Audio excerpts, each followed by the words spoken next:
అవును మరి మీ కమెంట్స్లో మీ వీడియోస్లో ఎక్కువ రోజా గురించి శ్యామల గురించి మాట్లాడుతుంటారు ఎక్కువ ఎందుకని అంటారు? సో ఎందుకనంటే తను ఏదైతే మాట్లాడుతుందో తను ఒక ఎమ్మెల్యేగా ఒక ఎంపీగా చేశారు రోజా గారు. సో శ్యామల గారి గురించి మళ్ళీ మంత్రిగా చేశారు. శ్యామల గారి గురించి మళ్ళీ చెప్పుకుందాం.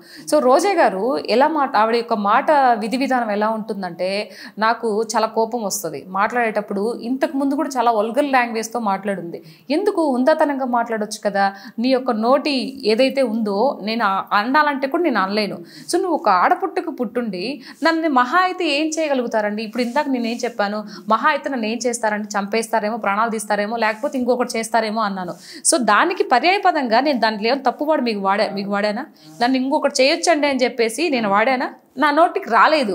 బట్ అలాంటి నువ్వు ఆ మహా అయితే నన్ను ఏం చేస్తారు, రేప్ చేస్తారు, నువ్వు ఎందుకు అలాంటివి వస్తాయి నీకు మైండ్కి? నువ్వు ప్రజాక్షేత్రంలో ఉన్నావు కదా, నిన్ను చూసి వేరే వాళ్ళు ఇన్స్పైర్ అయ్యి ఇంకొంతమంది రావాలే తప్పితే నిన్ను చూసి బయట పారిపోయి వాళ్ళు కూడా అలాంటి బుద్ధులు నేర్చుకొని రాకూడదు సొసైటీకి. సో ఏదైనా వచ్చిందంటే మాట్లాడిందనంటే ప్రభుత్వం వచ్చి 2 నెలల నుంచి స్టార్ట్ చేసింది. అక్కడ అత్యాచారాలు జరుగుతున్నాయి, ఇక్కడ అత్యాచారాలు జరుగుతున్నాయి. ఏం చేస్తున్నారు కూటమి ప్రభుత్వము? చెప్పింది ఒక మాట, చేసింది ఒక మాట అని చెప్పేసి ఈ రకంగా మాట్లాడుతూ ఉంటుంది. అత్యాచారాలు అనేటివి నువ్వు ప్రజల్లోకి వెళ్ళి నువ్వు ఉన్నప్పుడు ఎమ్మెల్యేగా ఉన్నప్పుడు లేదంటే మినిస్టర్గా ఉన్నప్పుడు నువ్వేమన్నా వెళ్ళి ఇలాంటి అవేర్నెస్ ఇచ్చావు? నేను ఇచ్చాను, అవేర్నెస్ ఇచ్చాను. నేనేం చెప్పాను? నేను ఎమ్మెల్యే కాలా, నీలాగా మంత్రిని కాలా, కానీ మీ పిల్లల్ని మీరు కాపాడుకోవాలి. మీరు మీ పిల్లల్ని చూసి స్కూల్స్ దగ్గర కానీ కాలేజ్ దగ్గర కానీ ఎవరైనా ఏడిపిస్తున్నారా, మీ పిల్లలకి ఎట్లాంటి ఏమన్నా ఉందా, మీరు సీరియల్ కట్టేసి పిల్లల్ని కూర్చోబెట్టుకొని మాట్లాడండి. మీ పిల్లలకి మీ parents are the first teachers కదా. పేరెంట్స్ మీ పిల్లలకి మీరు బాధ్యత వహించాలి. నేను ఎవరిని తప్పనడం లేదు. ఇంతకుముందు గతంలో వైఎస్ఆర్సీపీ ప్రభుత్వం ఉన్నప్పుడు ఎన్ని మానభంగాలు జరిగాయో అని మీరు చూసే ఉంటారు. దానికి కారణం జగన్మోహన్ రెడ్డి గారు అని చెప్పి నేను అన్నాను. ఇట్స్ రాంగ్ అది. ఎందుకు అనంటే ఏ ముఖ్యమంత్రి అయినా తన పనిలో తన విధి విధానాల్లో ఉంటాడు. ఇప్పుడు జగన్మోహన్ రెడ్డి గారు పలానా అమ్మాయిని మీరు రేప్ చేసేయండి, చంపేసేయని చెప్తాడా? చెప్పడు కదా. వాళ్ళ కింద ఉండే ఎమ్మెల్యేలు చెప్తారా? చెప్పరు కదా. అదేవిధంగా ఇప్పుడు కూడా తీసుకున్న ఈ ప్రభుత్వం ఏదైతే ఉందో వాళ్ళ యొక్క విధి విధానాలు ముందుకు వెళ్తూ ఉంటారు. ఎక్కడో ఏదో జరుగుతూ ఉంటాయి. మనం ముందుకెళ్ళి వాయిస్ వినిపించాలి కదా. అలా కాకుండా ప్రభుత్వం మీద వేస్తే అది ఎంతవరకు కరెక్టు? మీరున్నప్పుడు జరగలేదా? మరి అది అడగడం తప్ప కాదు కదా. సో శ్యామల వచ్చిన సేమ్ ఇదే తీరు. ఎంతసేపటికి బుద్ధి పెరిగింది కానీ ఇలా పెరగలేదు అని ఒక వల్గర్ లాంగ్వేజ్ మాట్లాడుతూ ఉంటే నువ్వు ఏంటి, ఇంకా నీ రాజకీయం ఏంటి, నీ వయసు నీకు నేర్పించింది ఏంటి? అంటే ఏదో పాజిటివ్ ఆర్ నెగిటివ్ ఆ వార్తలో ఉండాలనుకుంటుందేమో మీరు. అంటే దానివల్ల తనకి ఏదో ఇదవుతుంది అనుకుంటాం కానీ తన వాల్యూ తను దించేసుకుంటుందని తనకు అర్థం కావట్లేదు. మనం ఏదైనా మాట్లాడితే రాజకీయ పరంగా హుందాతనంగా మాట్లాడాలి.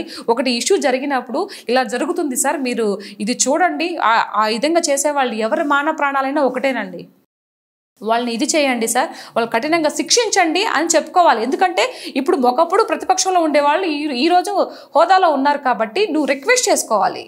అలా కాకుండా నువ్వు ఓడిపోయావు, నగరీలో ఓడిపోయావు, అలాంటప్పుడు నువ్వు ఎలా మాట్లాడాలి?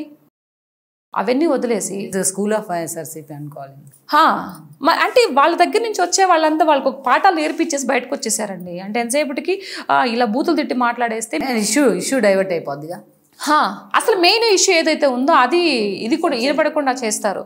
నాకు నిజంగా ఒకటి అనిపిస్తుంది రమ్మగారు, నిజంగా నాకేదన్నా ఒక పదవి ఏదన్నా ఇస్తే, అంటే ఇవ్వాలని కోసం నేను చెప్పడం లేదు, నిజంగా ఇస్తే కనుక ఈ యొక్క అత్యాచారాలు ఏవైతే జరుగుతున్నాయో ఆడవాళ్ళ గురించి నా మైండ్లో చాలా థాట్స్ ఉన్నాయండి. పోరాడాలి, ఇట్లాంటి జరగకుండా చూసుకోవాలి అనే ఒక ఇదైతే బలంగా ఉంది.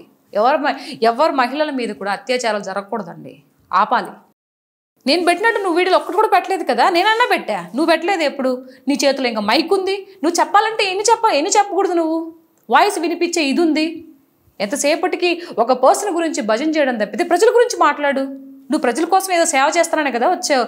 ఆవిడ ఉన్నప్పుడు ఆ తిరుపతిలో పక్కన ఒక అమ్మాయి చిన్నపిల్లని గుళ్ళో పెళ్ళైతే పెళ్ళికి వెళ్తే ఆ అమ్మాయిని తీసుకెళ్ళి వికట జీవిగా చేశారు మార్నింగ్ కల్లా రేప్ చేసేసి. మరి నువ్వు స్పందించావు అప్పుడు ఎక్కడికి వెళ్ళావు? నేను తిరిగి నిన్నంటే ఆవిడ మాట్లాడుతుంది, అప్పుడు ఎవరి నోట్లో పెట్టుకొని ఉన్నావు, ఇట్లాంటి మాటలు మాట్లాడుతుంది. అప్పుడు ఏం చేయాలి?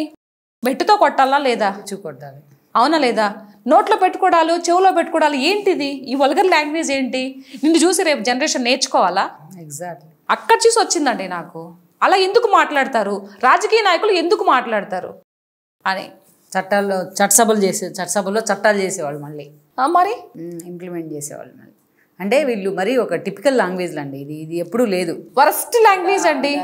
ఇప్పుడు టీడీపీ వాళ్ళు ఉన్నారు కదా, ఇప్పుడు మన అనిత గారు ఉన్నారు కదా, మన హోమ్ మినిస్టర్ అనిత గారు ఉన్నారు కదా, అనిత గారు ఎలా మాట్లాడతారు? మరి ఆవిడ కూడా లేడీయే కదా. ఆ అనిత గారి గురించి ఎంత వరస్ట్గా మాట్లాడారండి.